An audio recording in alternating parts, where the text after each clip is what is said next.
saya kepada pengurusi majelis yang saya hormati, para hakim, guru-guru, dan rekan-rekan sekalian.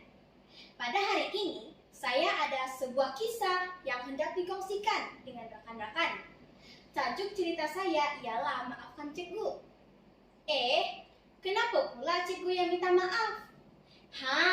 Kalau kawan-kawan nak tahu, marilah dengar cerita saya. Kisahnya adalah tentang seorang anak yatim yang bernama Amir. Ayahnya telah meninggal dunia sejak dia masih kecil lagi. Untuk menyara kehidupan mereka, ibunya telah mengambil upah, menebas kebun, dan menjual kuih. Namun, Amir tidak pernah mengeluh. Malah, dia turut membantu ibunya dengan menghantar surat kabar sebelum ke sekolah. Baiknya Amir itu ya kawan-kawan. Seperti biasa, pada pagi itu Amir mengayuh basikalnya laju-laju. Amir bimbang akan bertemu dengan Cikgu Hakim, guru disiplin di sekolahnya. Mendengar namanya saja sudah cukup untuk membuat pelajar kecut perut. Apatah lagi bersemuka dengannya. Suramnya. Ingatlah ya kawan-kawan, datang lambat ke sekolah itu bukanlah sikap yang baik.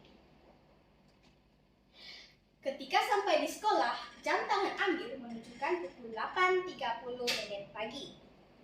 Amir semakin cemas. Dengan langkah yang tergesa-gesa, Amir menuju ke kelasnya. Tiba-tiba, Amir! Nama Amir dipanggil. Panggilan itu lantas mematikan langkahnya. Degup jantung Amir bertambah kencang. Terlihat wajah Cikgu Hakim yang sangat serius. Dengan suara yang lantang, Amir dimarahi kerana datang lambat ke sekolah. Amir hanya membisu. Memberi alasan pada waktu itu bukanlah tindakan yang bijak.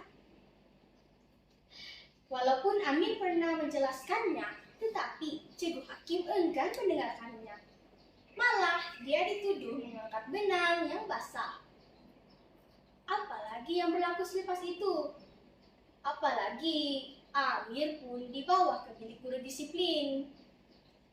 Amir telah dibeli surat lamaran untuk disampaikan kepada ibunya. Amir menerimanya dengan sedih.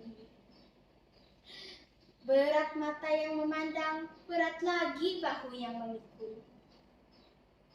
Amir kecewa kerana dituduh sebagai pelajar yang pemalas. Padahal dia bukanlah seperti apa yang disangkakan.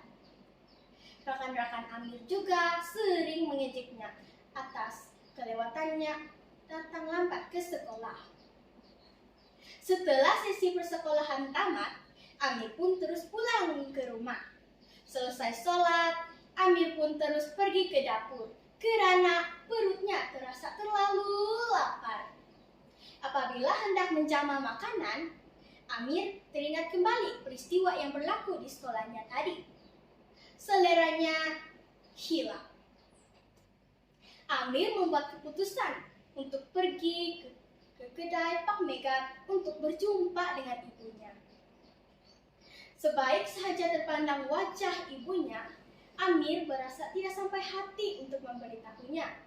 Malah, dia turut membantu ibunya menyelesaikan kerja.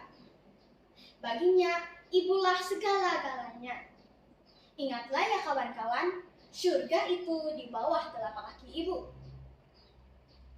Pada malam itu, Amir nekat untuk berhenti kerja sebagai penghantar surat kabar. Dia tahu walaupun upah yang diperlukan amat diperlukan, tetapi dia juga perlu memikirkan masa depannya. Dengan perlahan-lahan, Amir menghulurkan surat kepada ibunya. Amir melihat wajah ibunya sangat sedih apabila membaca surat itu. Bagi ibunya, dia masih mampu untuk menyara kehidupan mereka. Baginya hanyalah untuk melihat anaknya berjaya dalam pelajaran. Rekan-rekan, Sebagai pelajar tahun 6, Amir dapat berpikir dengan baik. Dia berazam selepas ini untuk datang awal ke sekolah dan belajar bersungguh-sungguh. Justru pada pagi itu, Amir sudah datang ke kedai Pak Mutu. Dia menyatakan hasratnya untuk berhenti kerja. Selepas itu, Amir pun mengayuh basikalnya lebih laju karena dia tidak ingin terlambat ke sekolah. Dia sudah cerdik dengan herdikan guru disiplinnya. Sesampainya di persimpangan jalan, tanpa melihat kiri dan kanan, Amir pun terus melintas.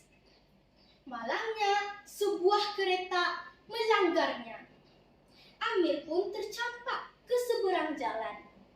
Orang yang melanggarnya lantas membawanya ke klinik yang berdekatan. Mujurlah, Amir hanya mempunyai luka-luka kecil sahaja. Ingatlah ya kawan-kawan, semasa berada di jalan raya, kita mestilah selalu berhati-hati. Amalkan slogan, waspada budaya kita. Setelah beberapa menit, Amir terbangun dan terkejut melihat Cikgu Hakim berada di sisinya. Dengan wajah yang mesra dan ikhlas, Cikgu Hakim meminta maaf atas kecuaiannya Amir tercedera. Dengan ikhlas, Amir pun meminta maaf karena dialah yang bersalah, karena tidak berhati-hati. Begitulah ya kawan-kawan, apabila kita telah membuat kesalahan, janganlah kita malu untuk meminta maaf, karena orang yang meminta maaf akan dipandang mulia. Sekian, terima kasih.